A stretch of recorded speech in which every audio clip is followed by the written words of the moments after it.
Hello guys, आप सबका स्वागत है एक बार फिर JDR धमाका में। ये हमारा वेब डिज़ाइनिंग का यानी HTML का पार्ट 4 है।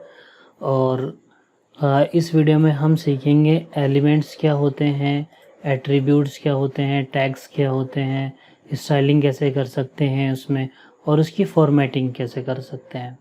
अगर आप हमारे चैनल पर नए हैं तो आप हमारे चैनल को सब्सक्राइब करें ताकि आगे आने वाली वीडियो का नोटिफिकेशन आपको मिलता रहे। तो गाइज़ चलिए हम शुरू करते हैं। इस बार हम HTML को सीखने से पहले इसमें थोड़ा सा इस बार हम पिछली बार हमने नोटपैड में जो है अपना फर्स्ट HTML बनाया था। पर जो प्रोफेशनल जो डिज़ाइनर्स होते हैं वो मतलब नोटपैड को यूज़ नहीं करते, वो टेक्स्ट एडिटर यूज़ करते हैं। वो टेक्स्ट एडिटर कौन है? वो है ये सबलाइम टेक्स्ट एडिटर है, और दूसरा है विजुअल स्टूडियो कोड। ठीक है, विजुअल स्टूडियो कोड है, और नोटपैड प्लस प्लस हैं, बहुत सारे हैं। आप नोटपैड से भी काम चला सकते हैं, खाली अगर नोटपैड से काम करना चाहें। मैं प्रीफर करूँगा कि आप सबलाइम टेक्स्ट एडिटर को ही यूज़ करें। इसे डाउनलोड करने के लिए आपको बस गूगल पे जाना है और सबलाइम टेक्स्ट जो है डालना है। उसके बाद यहाँ आपको डाउनलोड का ये लिंक में क्लिक वो बटन मिलेगा, उस पर आप क्लिक करेंगे तो आपको ये विंडो खुले मिलेगी। मैं डायरेक्ट इसका लिंक आपको डिस्क्रिप्शन में दे दूँगा। आपको अपना विंडोज़ का डाउनलोड करके और इंस्टॉल कर लेना। जब आप इसको इंस्टॉल करेंगे उसके बाद जब आप इसको खोलेंगे तो कुछ इस टाइप की स्क्रीन आपको दिखाई देगी। अच्छा, वो स्क्रीन आपको दिखाई देगी ऐसे ब्लैंक। अब आपको क्या करना है, यहाँ राइट साइड में वो लेफ़्ट साइड में यहाँ नीचे की तरफ एक वो दिखा है, यहाँ से आप क्या कर सकते हैं, फ़ोल्डर्स खुल जाते हैं। खैर, आप फाइल में जाएंगे, ओपन फोल्डर करेंगे, और आपको जो भी फ़ोल्डर ओपन करना है, मान लो मैंने होम पेज पर एक HTML के नाम से फ़ोल्डर बनाया, इसको ओपन करना है तो ये मेरा HTML का फ़ोल्डर खुल गया। अभी क्या है कि मैंने इसमें कोई भी फ़ाइल नहीं बना रखी है। ठीक है, इसको क्लोज़ कर देते हैं। हाँ, तो अभी मैंने जो है कोई भी फाइल नहीं बना रखी है तो इसमें नहीं दिख रही। इसमें क्या बेनिफिट होता है कि हम यहाँ पर ये जो फोल्डर आपको दिख रहा है इस पर हम राइट क्लिक करके और एक न्यू फाइल ले लेते हैं। न्यू फाइल जब हम ले लेते हैं तो अब क्या है कि हमें मान लो इसके अंदर हम अपना पूरा कोड लिखना है। चलिए, तो हम इसमें लिखते हैं एक बार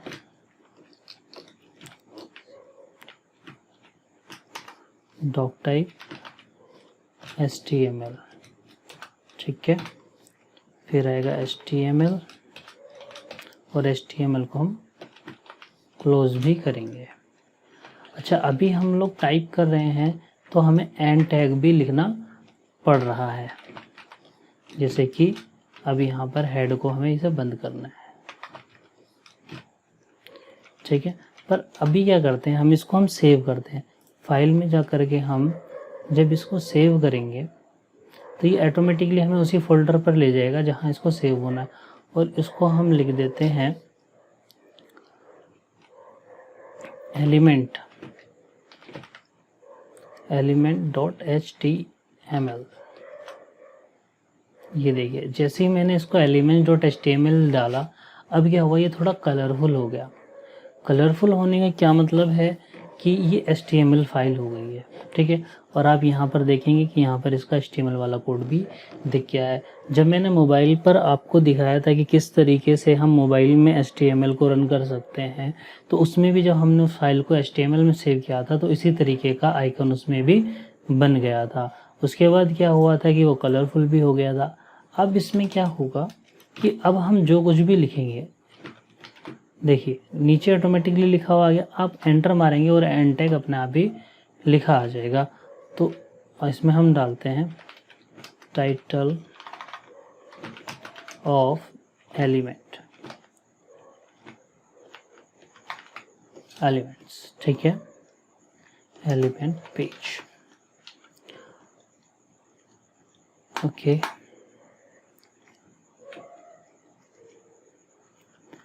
अब यहाँ से हम स्टार्ट करते हैं अपना बॉडी टैग, और बॉडी में अच्छा बॉडी के अंदर हम जो भी चीज़ डालते हैं, मैंने आपको बताया था, वही ब्राउज़र पर दिखती है। अगर मैं इसको सेव करता हूँ और जहाँ पर भी मैंने इस फाइल को सेव कर रखा है वहाँ जाते हैं हम।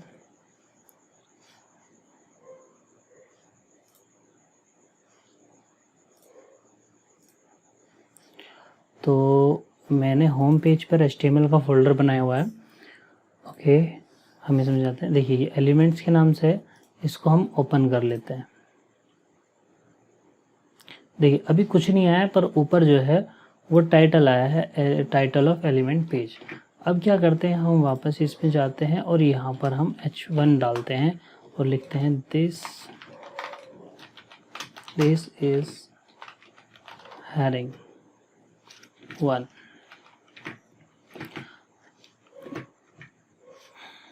अब हम रिफ्रेश करते हैं, ये आ गया, दिस इज हेडिंग 1 आ गया। तो गाइज अभी तक क्या था कि जो हमने अपनी पुरानी वीडियोस में किया था अभी तक तो सब वैसा ही है, पर अब नया क्या है इसमें, आज हम क्या सीख रहे हैं, एलिमेंट सीख रहे हैं। एलिमेंट क्या होता है, एलिमेंट होता है कि ऐसी चीज़ जिसका एक स्टार्ट टैग हो और उसी का ही एक एंड टैग हो और बीच में कुछ ना कुछ कंटेंट हो, तो वो तीनों मिलकर के क्या बनता है, एक एलिमेंट बनता है। क्या बनता है, एक एलिमेंट बनता है। आ गई बात समझ में? यानी कि जिसका भी हम स्टार्ट टैग लिखते हैं, किसी भी चीज़ का हम स्टार्ट टैग लिखते हैं, ये मान के चलो कि अगर हम स्टार्ट टैग लिखते हैं पी का, तो पी का ही एंड टैग, तो ये क्या हुआ, ये एक टैग नेम है। क्या है ये क्या है, सॉरी, ये क्या है, टैग नेम है। ये भी टैग नेम है और यहाँ जो क्लोज होगा इसको भी टैग नेम ही बोलेंगे। और यहाँ पर हम लिखेंगे कंटेंट, तो यहाँ पर कंटेंट्स में क्या होगा कि ये पूरा जो मिलकर के बना है ये क्या हो गया, एक एलिमेंट हो गया। समझ में आया? एलिमेंट हम किसको बोलते हैं और टैग्स हम किसको बोलते हैं, ठीक है। अब कुछ एलिमेंट्स ऐसे होते हैं जिनके अंदर कंटेंट नहीं होता, ठीक है। ये वैसे तो ज़्यादातर एलिमेंट्स वही होते हैं जिनके अंदर कंटेंट होता है, पर कुछ टैग्स ऐसे भी होते हैं, कुछ एलिमेंट ऐसे भी होते हैं जिनके अंदर कंटेंट नहीं होता। उनको क्या बोलते हैं, उनको बोलते हैं हम empty tag, empty element. Empty elements कौन से होते हैं, एम्प्टी एलिमेंट्स होते हैं हमारे BR, जो हमने BR, ठीक है, ये BR टैग्स होते हैं। अब BR इसका कोई एंड टैग नहीं होता। अब जिसका एंड टैग नहीं है तो उसके बीच में हम कैसे लिखेंगे, है ना, सिंपल सी बात है ना भाई, कि जब इसका कोई एंड टैग नहीं है तो हम इसके बीच में लिख ही नहीं सकते। तो हम इसको कहाँ लिख सकते हैं, इसको हम किसी कंटेंट के बीच में लिखते हैं, ठीक है। अभी हम इसको पढ़ेंगे। आपको बस ये ध्यान रखना है कि एलिमेंट क्या होता है कि उसका एक स्टार्ट टैग होता है और एंड टैग होता है और बीच में कुछ कंटेंट होता है, तो वो सब तीनों चीज़ मिला करके बनता है एलिमेंट। और जिसका एंड टैग नहीं होता, केवल स्टार्ट टैग होता है, ठीक है, तो उन्हें बोलते हैं एम्प्टी एलिमेंट्स, ठीक है। अब हम इधर आते हैं, यहाँ से हमारी हेडिंग हो गई और यहाँ हम लगते हैं पी टैग और पी टैग को क्लोज कर देते हैं। अब लिखते हैं इसको दिस इज पैराग्राफ।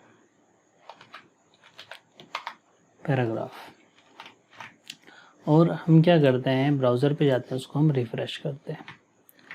अब मैंने क्या करा कि अगर यहाँ पर HTML क्या होता है, HTML जो होता है वो केस सेंसिटिव नहीं होता। HTML का कोई भी टैग केस सेंसिटिव नहीं होता। मतलब ये है कि अगर आप यहाँ पर कोई टैग स्मॉल में लिखते हैं तो आपको लास्ट टैग भी स्मॉल में ही लिखना पड़ेगा। मान लो आपने P लिखा, अगर आप यहाँ P लिखते हो कैपिटल, तो अगर यहाँ पर आप कोई स्टार्ट टैग कैपिटल में लिखते हो तो आपको ये वाला चीज़ भी, आपको एंड टैग भी कैपिटल में लिखना होगा। अगर आप स्टार्ट टैग स्मॉल में लिखते हो तो एंड टैग भी आपको स्मॉल में ही लिखना होगा। इसमें मतलब अगर आप एक को कैपिटल लिख देंगे, अगर आप एक को हम कैपिटल में लिख देते हैं और दूसरे को हम किस में लिखते हैं, स्मॉल में लिखते हैं। ठीक है, तो अब ये हो जाएगा this is right, this is correct, और ये भी करेक्ट है, पर ये क्या है, दिस इज रॉन्ग। समझ में आई नहीं? ये आउटपुट तो दिखाएगा, पर ये देखिए ये रॉन्ग है। ये आउटपुट तो दिखाएगा, पर ये एक क्या कहते हैं, कोड को लिखने का तरीका नहीं है। इस तरीके से आप बिल्कुल भी नहीं लिखेंगे। एलिमेंट हम जब भी यूज़ करते हैं यानी लिखते हैं तो हम स्मॉल में लिखते हैं, एक कैपिटल एक स्मॉल नहीं लिखते। अगर हमें कैपिटल में ही लिखना है तो फिर हमें एंड टैग भी कैपिटल में ही लिखना होगा। ठीक है ना गाइस, ये समझ में आ रहा है? ओके, तो एक बार इसको रिफ्रेश करते हैं और ये हमारी हेडिंग हो गई।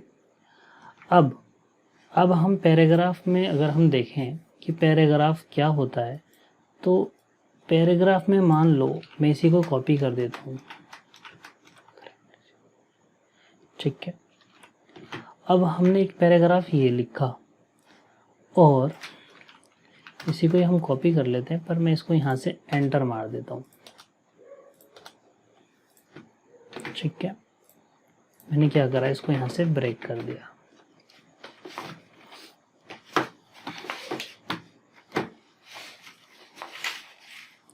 मैंने क्या करा, इसको यहाँ से ब्रेक कर दिया। अब क्या करते हैं, एक बार और इसको कॉपी करते हैं और अब की बार मैं इसको ब्रेक नहीं करता हूँ, इसको नहीं, ऊपर वाले को कॉपी करते हैं हम, यहाँ से इसको कॉपी करते हैं और यहाँ पेस्ट कर देते हैं। और मैं क्या करता हूँ, यहाँ पर इसमें बहुत ज़्यादा स्पेस दे देता हूँ, इसके बाद और इसके बाद इसके बाद। तो अब क्या है कि मैं इसमें भी यहाँ पर भी एंटर खूब सारा मार देता हूँ। ठीक है, अब मैंने ऐसे दूर दूर लिख दिया। अब क्या होगा, तो जो मैंने ये जिस तरीके से लिखी है यानी कि यहाँ पर, तो ये क्या इसका आउटपुट एक जैसा ही आएगा या जैसा मैंने लिखा है वैसा आएगा? चलिए देखते हैं हम लोग।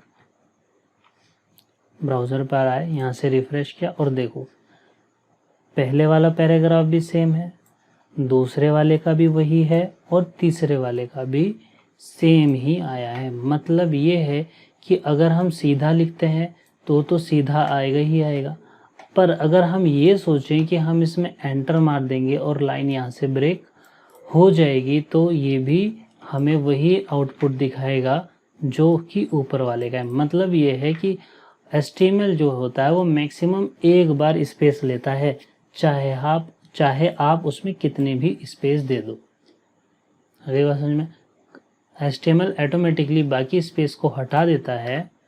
ठीक है, HTML खुद ही अपने आप ही क्या करता है कि जो बाकी का स्पेस होता है उसको हटा देता है और केवल एक बार स्पेस को वो कैरी करता है। ठीक है ना गाइस, चलिए आगे बढ़ते हैं हम इसमें। अब अगर हमें लाइन ब्रेक करनी हो कहीं से तो हम क्या करें, तो उसके लिए हमने अभी बताया आपको BR टैग। अब BR का कोई एंड टैग तो होता नहीं है, तो BR टैग लगाने से हमें क्या मिलता है अब हम देखते हैं। देखिए हमने लगाया है, चलिए इसको यहाँ से हटा देते हैं और यहाँ पर लगाते हैं। ठीक है, सेव करते हैं। मैंने नीचे वाला पैराग्राफ हटा दिया।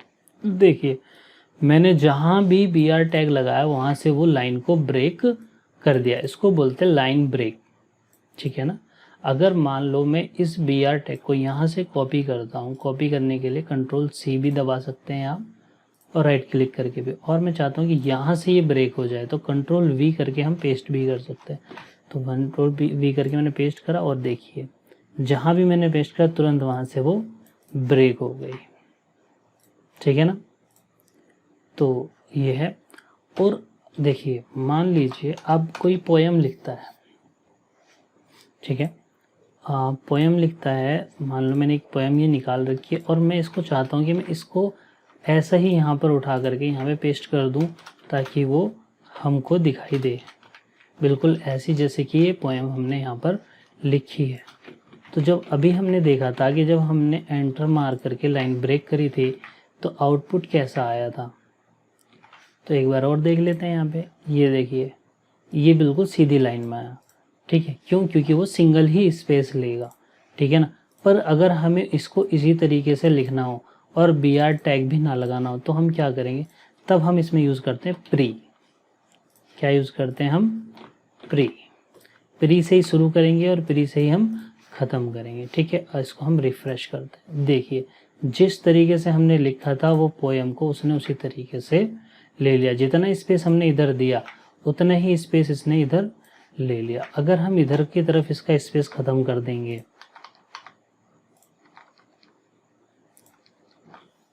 ठीक है, ये क्या करेगा, वापस आगे पहुंच जाएगा। अब हम किसी भी लाइन को आगे और किसी भी लाइन को पीछे भी कर सकते हैं, ठीक है। तो अगर हमें पोएम लिखनी है तो हम कौन सा टैग यूज़ करते हैं? प्री हमें यूज़ करते हैं। पर अगर हमें किसी लाइन को ब्रेक करना हो अपने हिसाब से तो हम BR टैग यूज़ करते हैं, ठीक है गाइस। इतनी बात आपको समझ में आई। इसको हम हटा देते हैं, इसको भी थोड़ा सा हटा देते हैं। अच्छा, अब क्या होता है कि मान लो आपने ये पैराग्राफ लिख रखा है, जैसे this is paragraph of my 4th video on YouTube, so please subscribe my। अब हम क्या करते हैं, इसको हम यहाँ से रिफ्रेश करते हैं एक बार और देखिए this is paragraph of my 4th video.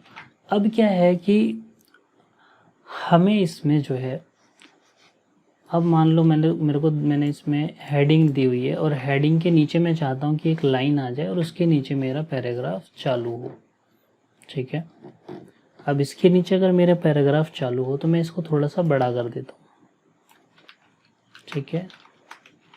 इसी को ही कॉपी पेस्ट कर देते हैं हम, सेव करते हैं और यहाँ से इसको रिफ़्रेश करते हैं। देखिए ये एक थोड़ा सा बड़ा पैराग्राफ हो गया।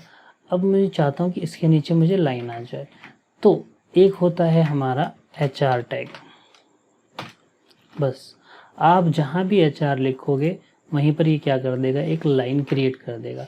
HR हॉरिजॉन्टल लाइन आ जाती है एक, ठीक है, हॉरिजॉन्टल रूल बोलते हैं इसको, ठीक है। अगर हमें कहीं पर भी लाइन लगानी हो, जहाँ पर भी अगर हमें इससे ऊपर भी एक चाहिए तो हम क्या करेंगे, एक ओके HR रिफ्रेश करेंगे। देखिए ऊपर भी लाइन आ गई और नीचे भी लाइन आ गई। अब इसका भी कोई एंड टैग नहीं होता, इसीलिए इसको भी एम्प्टी एलिमेंट बोलते हैं, ठीक है गाइस। चलिए आगे बढ़ते हैं। हम इसको हटा देते हैं, नहीं इसको ऐसे रहने देते हैं, ये वाला हटा देते हैं। ओके, इसको सेव करते हैं, है ना। अब देखते हैं हम अगला हमें क्या करना है। तो एलिमेंट्स में हमने ये चीज़ें सीख ली हैं। एट्रीब्यूट्स में हम, अच्छा एट्रीब्यूट्स आप शुरू करते हैं। हम एट्रीब्यूट्स क्या होते हैं? HTML attribute provide additional information, यानी HTML एट्रीब्यूट क्या करता है, ये जो है हमें एडिशनल इन्फॉर्मेशन प्रोवाइड करता है और ये हमेशा स्टार्ट टैग में आता है, ठीक है गाइस। तो मैं एट्रीब्यूट बता रहा था आपको कि हमने यहाँ पर ए लिखा, ए के बाद ए के साथ चलता है हरीफ और इसी को हम क्या कर देंगे, ए को क्लोज कर देंगे। अब हम यहाँ पर लिखते हैं, इसके अंदर लिखते हैं किसी वेबसाइट का लिंक। अब वेबसाइट का लिंक के लिए हम लिखेंगे HTTPS, फिर उसके बाद कोलोन, फिर ये जो है शिफ्ट, राइट साइड में जो शिफ्ट है उसके बगल में है जिसमें क्वेश्चन मार्क है, ठीक है। इसको बोलते हैं हम क्या, स्लैश, और उस पर हम जिस भी वेबसाइट पर भेजना चाहते हैं उसका हम लिंक देंगे और यहाँ लिखते हैं हम क्लिक मी, ठीक है। क्लिक मी डाल के हम यहाँ पर रिफ्रेश करते हैं और यहाँ है क्लिक मी। क्लिक मी पर जब हम यहाँ पर क्लिक करेंगे तो देखिए ये हमारा google.com खुल गया, ठीक है। अगर हम गूगल पे नहीं भेजना चाहते, हम यूट्यूब पर भेजना चाहते हैं, तो हम यहाँ पर यूट्यूब लिख देते हैं। ठीक है। अब हम यहाँ आते हैं और यहाँ रिफ़्रेश करते हैं, क्लिक करते हैं, तो क्लिक करने पर ये यूट्यूब भी खुल जा रहा है। तो ये एट्रीब्यूट क्या होता है, वो किसी चीज़ की एडिशनल इन्फॉर्मेशन हमें देता है। ठीक है, एडिशनल इन्फॉर्मेशन हमको देता है। अब एक तो जैसे कि ये हो गया, अब ऐसे ही इमेज का होता है। इमेज के साथ लगता है एसआरसी। ठीक है। और जितने भी एट्रीब्यूट होते हैं उनको हम एक तो स्मॉल में लिखते हैं, उसके बाद हम इक्वल लगाते हैं और डबल कॉलन में डालते हैं। ठीक है। अब ये क्या होता है, अब ये मान के चलो कि हम नेट से कोई इमेज निकालते हैं। मान लो हमने इंटरनेट से इमेज निकाली, क्या HTML नहीं, नेट से नहीं निकालते, एक काम करते हैं जो मेरे पास अवेलेबल है हम उसमें से काम कर यूज़ कर लेते हैं। ओके, इसको ले लेते हैं। इसको मैं क्या करूँगा, अपने फोल्डर में यहाँ पेस्ट कर देता हूँ और इसका नाम देता हूँ, मैं लेता हूँ HTML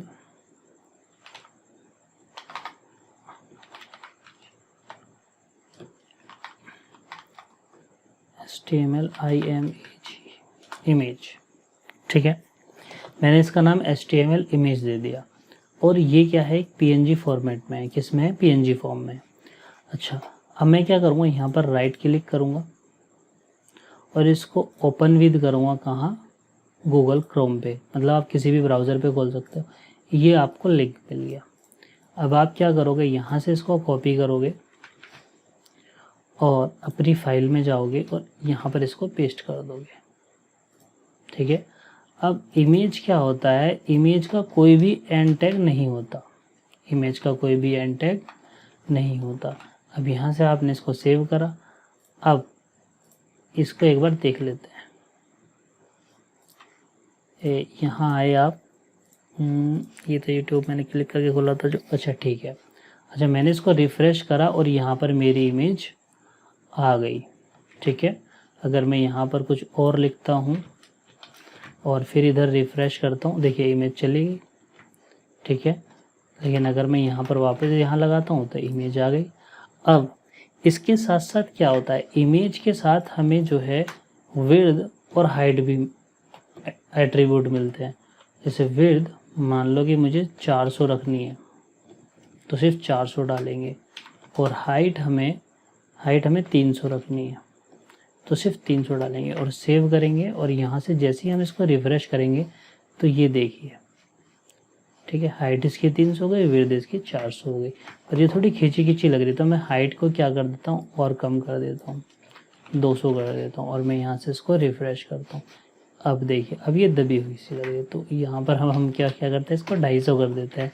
ठीक है ना, और यहाँ से इसको रिफ़्रेश करते हैं। अभी ये परफेक्ट है।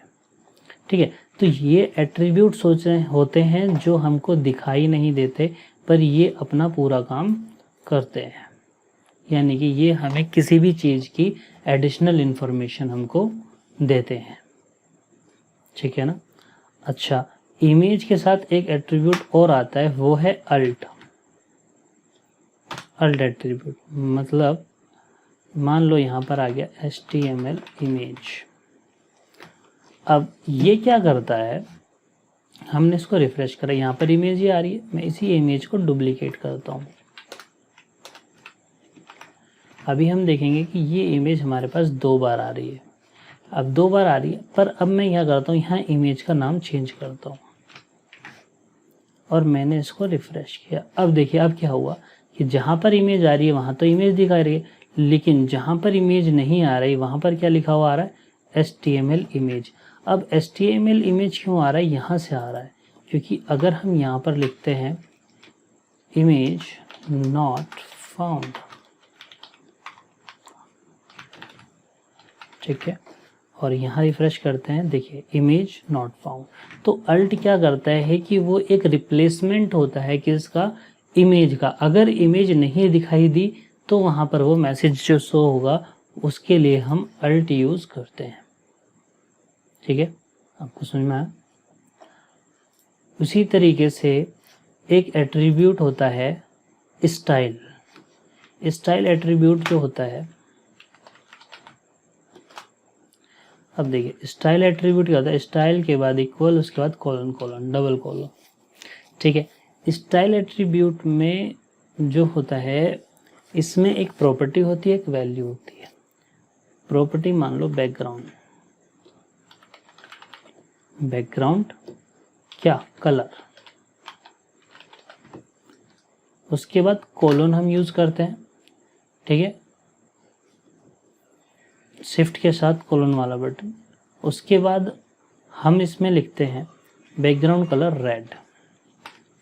मान लो इसका हमने बैकग्राउंड कलर रेड कर दिया, तो देखिए इसका कलर बैकग्राउंड में कैसा हो गया, रेड हो गया। मैं यहाँ की ये वाली इमेज को हटा देता हूँ, मैं इसको रिफ्रेश करता हूँ। देखिए बैकग्राउंड कलर क्या हो गया, रेड हो गया।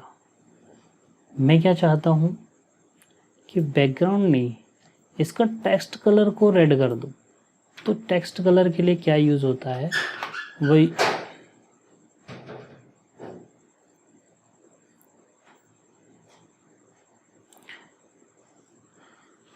मैं ये चाहता हूँ कि मैं इसका बैकग्राउंड कलर की जगह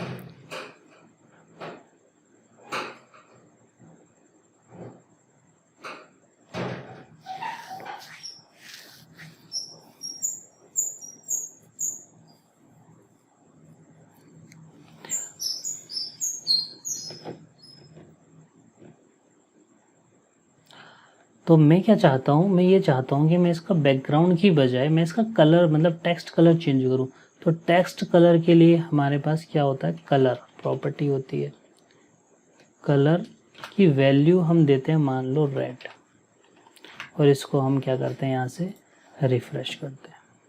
ठीक है, लेकिन अगर मुझे मान लो इस पी का मुझे बैकग्राउंड चेंज करना है। ठीक है, तो मैं क्या करूँगा, स्टाइल लिखूँगा पहले। ठीक है, और यहाँ लिखूँगा बैकग्राउंड कलर, बैकग्राउंड के बाद हाइफन, फिर कलर, फिर कॉलन, मान लो मैंने दिया ग्रीन। ठीक है, और मैं यहाँ से रिफ्रेश करूँ तो ये देखिए ग्रीन हो गया। पर मुझे जो है इसका ग्रीन के ऊपर ब्लैक नहीं अच्छा लग रहा, तो मैं क्या करूँगा, बिना शिफ्ट के कॉलन दबाऊँगा। ठीक है, और स्पेस दे के लिखूँगा कलर। मतलब एक से ज़्यादा स्टाइल हम दे सकते हैं। कलर हमने दिया वाइट, और मैं यहाँ से इसको रिफ्रेश करूँ, देखिए ग्रीन के ऊपर ये वाइट आ गया। ठीक है, स्टाइल आपको समझ में आ गया होगा क्या होता है। अब मान लो मैं एक पैराग्राफ और लेता हूँ, लिखता हूँ दिस इज अदर पैराग्राफ। ठीक है, और मैं इसमें दे रहा हूँ टाइटल। टाइटल एट्रीब्यूट मैंने दिया, इसमें टाइटल में लिखा मैंने this is title of para.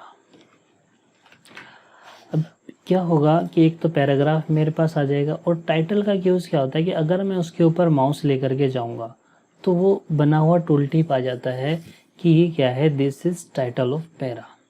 यहाँ पर हम कुछ भी इंफॉर्मेशन दे सकते हैं, और ये टाइटल हम सिर्फ इसमें ही नहीं, हम इमेज में भी दे सकते हैं।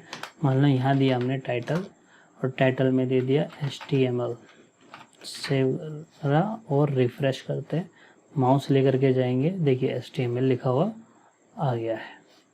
ठीक है ना, तो ये हो गया हमारा टाइटल।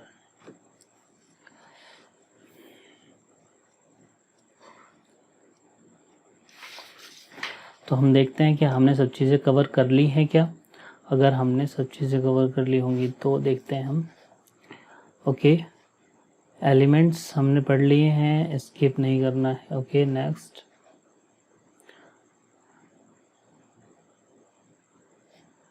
ओके, अब हमें क्या करना है, मान लो कि हमें एक पैराग्राफ लिखना है।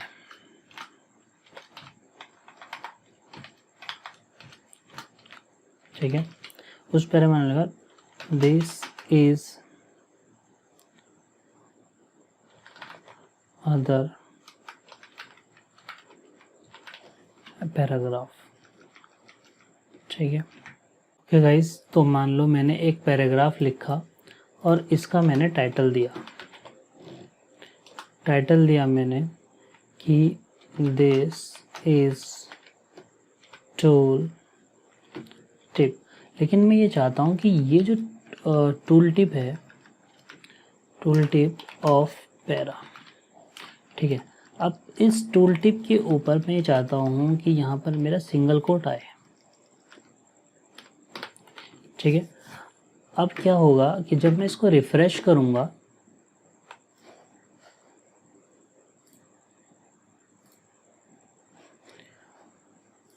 इसको हटा देते हैं, और जब मैं इसको रिफ़्रेश करूँगा उससे क्या होगा कि जब मैं इसको रिफ़्रेश करूँगा और इसके ऊपर माउस लेके जाऊँगा तो देखिए this is tool tip of para, और टूल टिप के ऊपर भी क्या आ रहा है कि सिंगल कोट्स आ रहे हैं। पर अगर मैं चाहता हूँ कि सिंगल कोट्स की जगह डबल कोट्स आ जाए तो मैं क्या करूँगा, इसको यहाँ से कॉपी करूँगा और पेस्ट करूँगा। अगर मुझे यहाँ पर डबल कोट्स यूज़ करने हैं,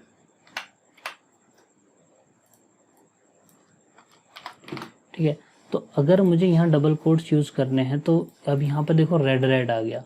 क्यों आ गया? क्योंकि ये कह रहा है डबल कोट्स के अंदर आप डबल कोट्स नहीं कर सकते हो। आप यहाँ पर सिंगल कोट्स करो, बाहर की तरफ सिंगल कोट्स रखेंगे तो आप अंदर डबल कोट्स रख सकते हैं। ठीक है, और डबल के अंदर आप सिंगल रख सकते हैं। चलिए मैं इसको एक बार और रिफ़्रेश करता हूँ। ठीक है, यहाँ देखिए माउस ले गया, देखो इसमें डबल कोट्स हैं और इसमें सिंगल कोट्स। मतलब आपको अगर सिंगल दिखाना है तो डबल के अंदर रखेंगे और डबल दिखाना है तो सिंगल के अंदर रखेंगे। ठीक है, स्टाइलिंग में हमने बैकग्राउंड कलर चेंज कर लिया और टेक्स्ट कलर चेंज कर लिया। ठीक है, अब फॉन्ट साइज़ यानी टेक्स्ट साइज़ और टेक्स्ट अलाइनमेंट रह गया हमारा। चलिए इसको भी करते हैं कि मान लीजिए अब हमें इस टाइटल में स्टाइल लगाते हैं पहले। अब है स्टाइल में हमें इसका हमें फ़ॉन्ट साइज़ बढ़ाना है। मान लो फ़ॉन्ट, उसके बाद SIZ फ़ॉन्ट साइज़ हमें कितना देना है? इसका फ़ॉन्ट साइज़ हमें देना है मान लो 30 पिक्सल। ठीक है, अब हम इधर जाते हैं यहाँ पे।